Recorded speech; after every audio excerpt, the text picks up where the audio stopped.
Chapter 10. The family begins to starve. During the next 2 weeks, the weather turned very cold. First came the snow. It began very suddenly one morning, just as Charlie Bucket was getting dressed for school. Standing by the window, he saw the huge flakes drifting slowly down out of an icy sky that was the colour of steel. By evening, it lay 4 feet deep around the tiny house, and Mr. Bucket had to dig a path from the front door to the road. After the snow, there came a freezing gale that blew for days and days without stopping. And oh, how bitter cold it was! Everything that Charlie touched seemed to be made out of ice, and each time he stepped outside the door, the wind was like a knife on his cheek. Inside the house, little jets of freezing air came rushing in through the sides of the windows and under the doors. There was no place to go to escape them. The 4 old ones lay silent and huddled in their bed, trying to keep the cold out of their bones. The excitement over the golden tickets had long since been forgotten. Nobody in the family gave a thought now to anything except the 2 vital... I've lost my page. Nobody in the family gave a thought now to anything except the 2 vital problems of trying to keep warm and trying to get enough to eat. There is something about very cold weather that gives one an enormous appetite. Most of us find ourselves beginning to crave rich, steaming stews and hot apple pies and all kinds of delicious warming dishes. And because we are all a great deal luckier than we realise, we usually get what we want, or near enough. But Charlie Bucket never got what he wanted because the family couldn't afford it. And as the cold weather went on and on and on and on, he became ravenously and desperately hungry.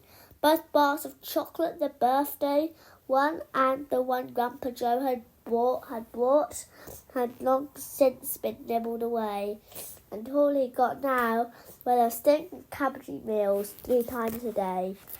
Then, all at once, the meals became even thinner. The reason for this was that the toothpaste factory, the place where Mr. Bucket worked, suddenly went bust and had to close down. Quickly, Mr. Bucket tried to get another job, but he had no luck.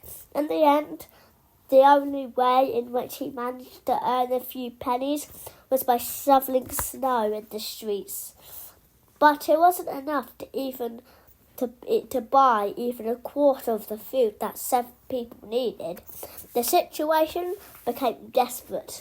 Breakfast was a single slice of bread for each person now, and lunch was maybe half a boiled potato.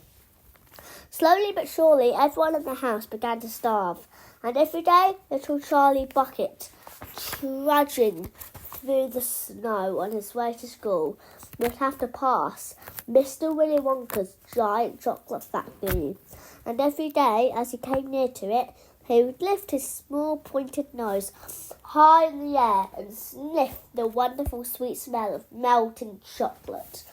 Sometimes he would stand motionless outside the gates for several minutes on end, taking deep, swallowing breaths as though he were trying to eat the smell itself.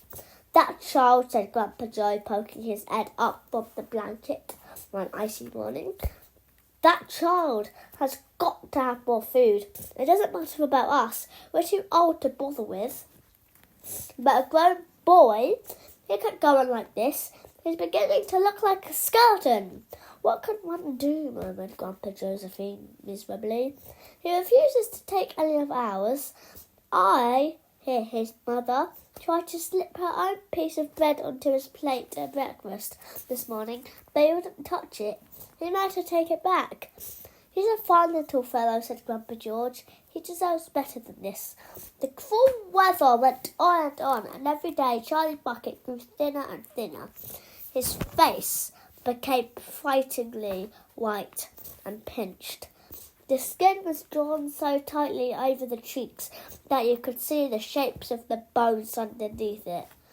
It seemed doubtful whether he could go on much longer like this without being dangerously ill. And now, very calmly, with that curious wisdom that seems to come so often to small children in times of hardship, he began to make little changes here and there in some of the things that he did. So as to save his strength in the mornings, he left the house 10 minutes earlier so that he could walk slowly to school without ever having to run. He sat quietly in the classroom during break, resting himself while the others rushed outdoors and threw snowballs and wrestled in the snow.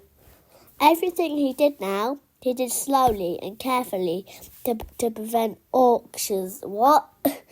Then one afternoon, walking back home from the icy wind in his face and incidentally feeling hungrier than he had ever felt before, his eye was caught suddenly by something silvery lying in the gutter and snow. Charlie stepped off the curb and bent down to examine it. Part of it was buried under the snow, but he saw at once what it was. It was a 50p piece. Quickly he looked round him. Had somebody dropped it? No, that was impossible because of the way it was part of it was buried. Several people went hurrying past on the pavement, their chins sunk deep into the collars of their coats, their feet crunching in the snow. None of them was searching for any money. None of them was taking the slightest notice of the small boy crouching in the gutter. Then, was it his? This 50p? How could he have it? Carefully, Charlie pulled it out from under the snow. It was damp and dirty, but otherwise perfect. A whole 50p! He held it tightly between his shivering fingers, gazing down at it. It meant one thing to him, and at that moment, only one thing. It meant food. Automatically, Charlie turned and began moving towards the nearest shop. It was only 10 paces away. It was a newspaper and a stationery shop, the kind that sells almost everything, including sweets and cigars. And what he would do, he whispered quickly to himself, he would buy one luscious bar of chocolate and eat it all up, every bit of it, right then and there. And the rest of the money he would take straight back home and give to his mother. Chapter 11 is called The Miracle. Well, no need to spoil it, but you heard the word miracle, so you can probably guess what that means. Yeah, he finds a golden ticket. I can see it right there in the picture. I can see it in the picture.